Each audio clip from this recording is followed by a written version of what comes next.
Good morning. This is a video. They're all videos, obviously. I just have to say something when I start the video. Anyways, this one is about my attempts at desulfating and reviving old batteries. Batteries that, for whatever reason, have been failed or reported failed or just no longer seem to hold a charge. And the technique I used was one that I recently watched a video from Neural-Nar24, who, yes, is back after not posting videos for almost 5 years, has started posting videos again. And he was doing a video about recovering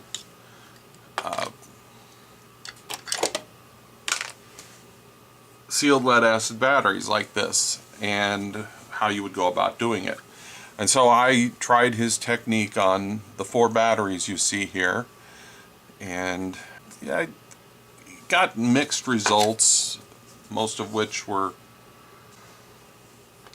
basically of the 4 batteries, only one came back in any amount. So I'm going to go over them real quick. Let's see. This battery came out of a UPS from a place that I worked, and it was pretty much dead when I got it. And then it sat outside. I have a pile of dead batteries that when I get enough of them, I'm going to take them back, or, you know, recycle them. And it sat out for, I don't know, at least a year, maybe longer. And after I had started working on these, I tried this one. And this one, I applied 30 volts to it. Actually, 30 more than that. When I got it, it was like, it supposedly had like 3 volts on it when I brought it in. But I could not get it to accept a charge. I put 30 volts on it for, I don't know, a good 6 hours, and it would show, you know, 10, 12 volts for a very short amount of time, and quickly it would go down to nothing. So I think in this case it's either the electrolyte is all dried up or the battery plates are just completely sulfated, and therefore this is just completely toast. This one was a battery that I had bought when Radio Shack was going out of business. It probably had sat on their shelf for a while. It worked okay. If you watched my video on the solar panel charger setup that I put out in my shed, I used this battery for quite a while until it just didn't work anymore. And the notes I have here are the amp hours I got out of it each time I did a cycle of discharge and charge. And initially, when I first started working on this one, I was charging it at a relatively high voltage, 15 to 17 volts, and it was getting pretty warm, especially the cell that's here. And I believe that most of the sulfation was in this cell.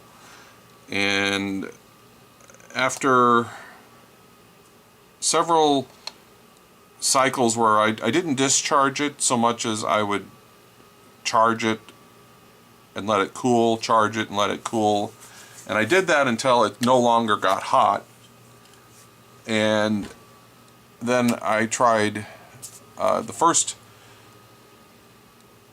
when I first got it, I ran a capacity test on it, and I couldn't even get a reading. It was just so low that it wasn't even bother recording it. After that, I charged it up, and I got 0.73 amp hours out of it, and that was at a discharger of 1.2 amps. Charged it up again, got 0.69, again 0.69, and the last time I tried it, I got 0.75. This thing should be able to put out should produce 1.2 amp hours for, I'm sorry, it should last 5 hours at 1.2 amps discharge, and I could not get it to last more than 0.75 at 1.2 amps. And so it is basically also completely dead.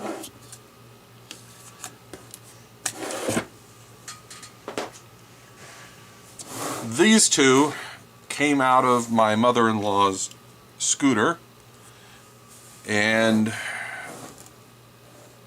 this one was heavily sulfated, and I tried at least 4 times to get it to hold a charge. I also did the same thing where I would charge it at a high voltage and it would get pretty warm, and I would stop charging it and then let it cool off, and keep doing that repeatedly until it no longer got hot, which generally means that most of the sulfation was burned off, if I understand what Neural Nar was talking about. And then I attempted to test it by charging it and discharging it, and in the 4 times that I tried, I didn't really get much of a reading. This number here, 136, is the cranking amps that my solar claims that this thing will put out. And that's just utter nonsense. I suppose if you shorted it, you might get 136 amps out of it, but you know, it's dead. This one is the other battery, and I had better success with that. I had made notes on this when I got it from my mother-in-law. I tested it with the solar, and it said it had 144 cranking amps. I didn't at the time have the ability to test its capacity, and so I just would occasionally bring it out and charge it and just set it aside. And when I did finally test it, you can see the first test: 1 amp hour, 1.5, 1.87, 2.18, 2.2, 2.25, 2.24, and 2.35 was the last one I got. And this one, 2.35, was actually going down to 9.5 volts. All the other tests on these has all been to 10.5 volts. Now the interesting thing about this is that if I put a load on this and run it down to 10.5 volts and then let it sit for a couple of hours, I can squeeze some more amp hours out of it, but you just can't get it. I mean, you could probably run this thing forever at 500 milliamps. It would probably run for hours, but if you put any real load on it, it just craps out. And I'm going to show you one of the shortcomings of a tester like this, and why they are not really the be-all and end-all of testing batteries. A lot of manufacturers who make these like to make it out that they're really accurate and they're great for testing batteries, but they have caveats. So let's see. I mean, I've done a whole video on this, but I'm going to show you how they can give you erroneous readings if you don't know how to operate them properly. Alright.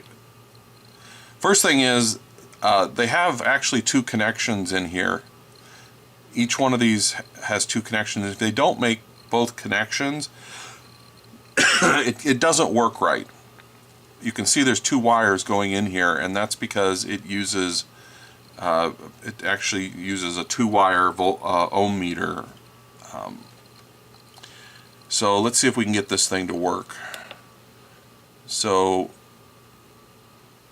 we have AGMF, which is correct.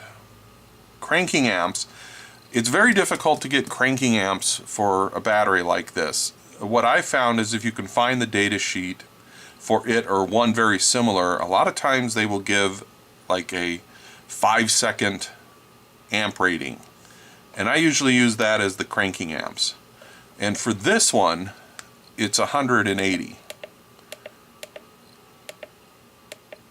So you could start a car with this if there was nothing wrong with the car, and it would start quickly. So we set it to 180, and it's going to test it. And it says it's bad because it's 104. And then you press the up button and it's 57% state of charge. Press it again and it gives you the ohm reading of the battery, 29.49. And you can find out what the battery should read in the data sheet, which is something like 16 ohms, mega ohms. But here's how you can misread these things. So let's go back to the beginning. And let's say you don't know what the amp rating is, or you think you've got the right amp rating, or you get information from something that's wrong. And your information says that 110 is the cranking amps for this battery. And you test it, and look at that. It's okay. This battery has passed its test. Well, it hasn't. Your battery is still bad. It's still garbage. It's just you've given this thing incorrect information. And that's why the real test of a battery is you fully charge it and you put a load on it, and that load should last as long as, close to as long as it says in the data sheet. So in this case, when I tested these, I ran them at 2 amps, and if they were working good, I should have gotten 5 hours at 2 amps from this battery. And the best I got was 2 hours and 35 minutes. So this battery has about 50% of its capacity.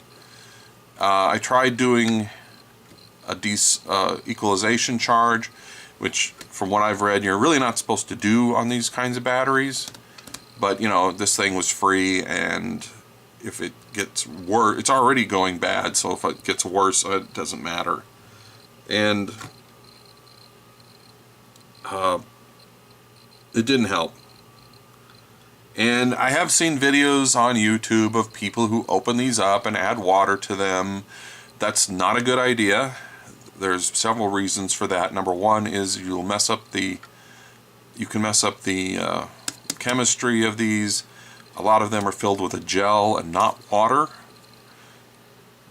And the other problem is if they're heavily sulfated and then you try to desulfate them, if you add water, then they're going to start venting water, because part of the desulfation process will generate water and acid when you're desulfating the battery. You can look up the chemistry, but that's what happens. So don't add water to these, especially, you know, if you did open one up and you see that they're dry or partially dry, they're toast. Adding water isn't going to help them. It's already too late. Just chuck them. Don't try rinsing them out. Don't try the Epsom salt thing. Epsom salt thing will work for 6 months to a year, but when they fail, they are going to be deader than a doornail. after you've done the Epsom salt thing. So you know, I suppose if you were in a zombie apocalypse and there was no other choice and you had to have a battery working, you could try doing that just to get a battery, to get enough juice to get on your ham radio and scream for help. But otherwise, you know, it's pointless. So the best bet if you want to desulfate batteries is that when they're still good is when you should be looking at desulfating them. When they're still, you know, if you've been using one for a year, now would be a good time to maybe give it an equalization charge for 2 to 4 hours at 15 volts and like no more than 500 milliamps, because this thing's going to generate hydrogen and oxygen. And according to what I read, the gel in here is designed so that when you put a desulfation charge on it, it causes the oxygen and hydrogen to recombine into water, which is one reason why it generates water, and also why it gets warm, because this thing is technically burning oxygen and hydrogen inside. But yeah, so desulfation mostly doesn't work. These batteries, the insides of them are so close together that there's just no room inside them. If this was the old days and you had batteries, a lead acid battery you built yourself and the plates were separated by a half an inch and they sulfated and you desulfated them and the lead sulfide fell off and exposed new plate material, yeah, your battery would probably perk up and be usable for quite a while. But in this thing, if the lead sulfate comes off, it could short out the battery, it could clog up things internally, there's no room inside. It's just, anyways, that's my 2 cents. So, later.